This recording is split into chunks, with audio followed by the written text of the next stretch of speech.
تو آپ صلی اللہ علیہ وسلم نے مردوں کی تعریف کی کہ جو نوبل ہیں، جو اچھے ہیں، وہ کبھی نہیں ماریں گے. اب آپ دیکھیے کہ ہر شخص کو ایک وہ مل گیا نا انسینٹیو اچھا ہونے کا، یہ ایک تربیت کا طریقہ تھا. تو انہوں نے اپنے ہاتھ ویسے ہی روک لیے ہوں گے کہ مردانگی کی شان کے خلاف ہے کہ بات پہ بیوی کو مارا جائے اور یہی ایک طریقہ ہو کسی کی اصلاح کا. تو وہ رک گئے، روکنے کا طریقہ تھا. معاویہ کہتے ہیں بازی کہ میں نے نبی صلی اللہ علیہ وسلم سے عرض کیا، یا رسول اللہ صلی اللہ علیہ وسلم، ہم اپنی عورتوں کے کس حصے میں آئیں اور کس حصے کو چھوڑیں؟ یعنی شوہر بیوی کے تعلق کی بات ہو رہی. یہ بھی ایک بہت آج کے دور کا، ہر دور کا مسئلہ ہے، لیکن آج کے دور میں اور بھی گمبھیر ہوتا چلا جا رہا ہے بہت سی چیزوں سے ایکسپوز ہونے کی وجہ سے. تو کیا جائز حد ہے اور کیا نہیں ہے؟ فزیکل ریلیشن شپ کے لیے کس حصے کو استعمال کیا جا سکتا ہے، کس کو نہیں، یہ سوال تھا. تو اس پر آپ صلی اللہ علیہ وسلم نے فرمایا، تمہاری بیوی تمہارا کھیت ہے، تم اپنے کھیت میں جہاں سے چاہو آؤ.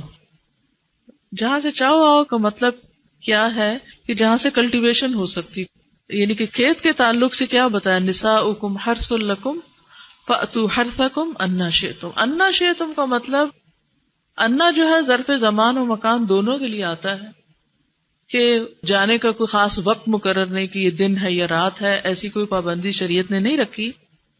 اور اسی طرح جب کھیت کہہ کے بیوی کو بتایا گیا تو اس میں اس کی، یعنی کہ اس کی قدر و قیمت اور اس کی حفاظت اور اس کی سرسبزی اور خوشحالی اور وہ ساری چیزیں اپنی جگہ ہیں.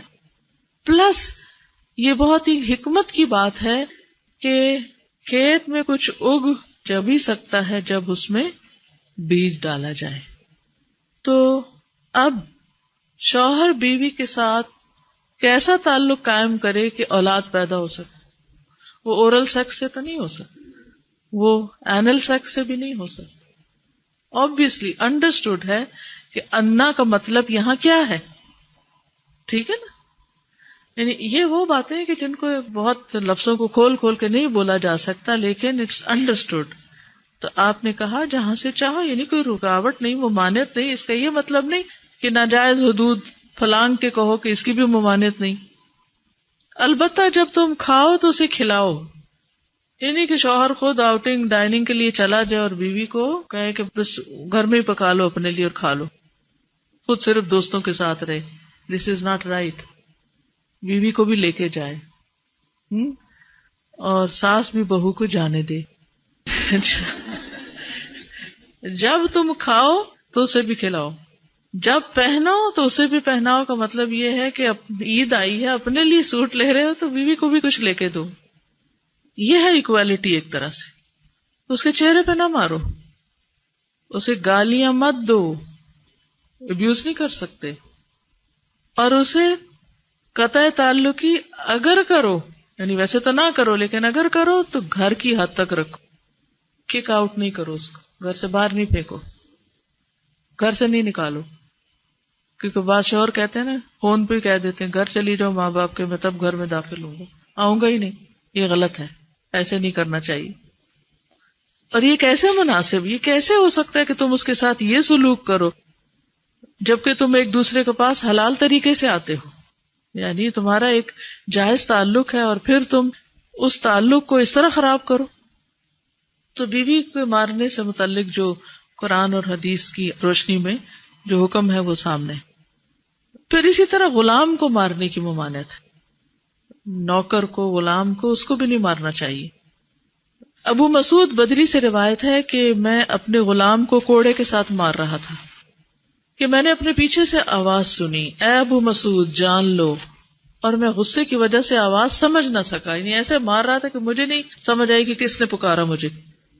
جب وہ میرے قریب ہوئے تو وہ رسول اللہ صلی اللہ علیہ وسلم تھے اور آپ فرما رہے تھے جان لو ابو مسعود، جان لو ابو مسعود. کہتے ہیں میں نے اپنے ہاتھ سے کوڑا پھینک دیا تو آپ نے فرمایا جان لو ابو مسعود، یعنی آپ بار بار فرما رہے تھے اللہ تم پر زیادہ قدرت رکھتا ہے تمہاری اس غلام پر قدرت سے، یعنی جتنا تم اس غلام پہ قدرت رکھتے ہو اللہ اس سے زیادہ تم پہ قدرت رکھتا ہے، یعنی تمہیں مارے گا. کہتے ہیں کہ میں نے عرض کیا اے اللہ کے رسول صلی اللہ علیہ وسلم میں اس کے بعد کبھی غلام کو نہیں ماروں گا، اور بعض روایت میں آتا ہے کہ انہوں نے آزاد کر دیا۔ ابو عمر زازان سے روایت ہے، کہتے ہیں کہ ہم لوگ ابن عمر کے پاس تھے، انہوں نے اپنے غلام کو بلایا جسے انہوں نے مارا تھا، انہوں نے اس کی پیٹھ کھول کر دیکھی، کہا کیا تمہیں تکلیف ہو رہی ہے؟ اس نے کہا نہیں۔ اس کے بعد ابن عمر نے غلام کو آزاد کر دیا اور ایک تنکا زمین سے اٹھایا اور کہا کہ مجھے اس کا اتنا بھی اجر نہیں ملے گا جتنا اس تنکے کا وزن ہے۔ میں نے کہا ابو عبد الرحمن آپ ایسے کیوں کہہ رہے ہیں؟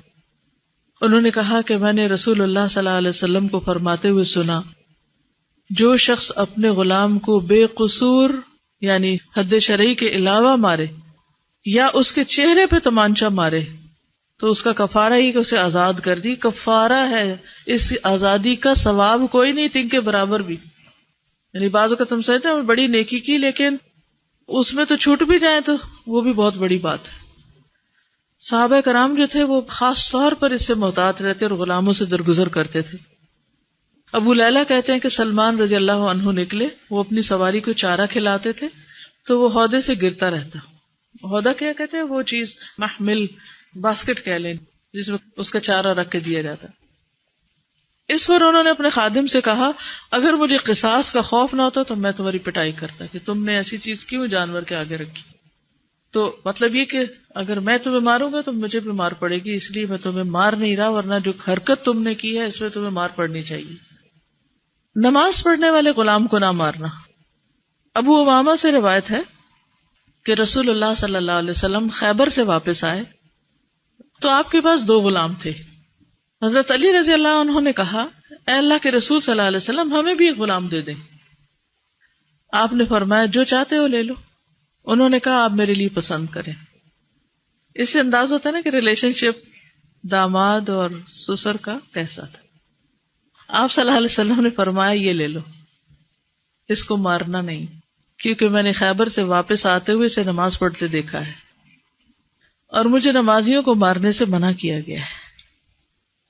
آپ صلی اللہ علیہ وسلم نے دوسرا غلام ابو ذر کو دے دیا اور اس کے ساتھ خیر و بھلائی اور حسن سلوک کرنے کا حکم دیا۔ پھر ایک دن پوچھا ابو ذر میں نے جو تمہیں غلام دیا تھا اس کا کیا حال ہے؟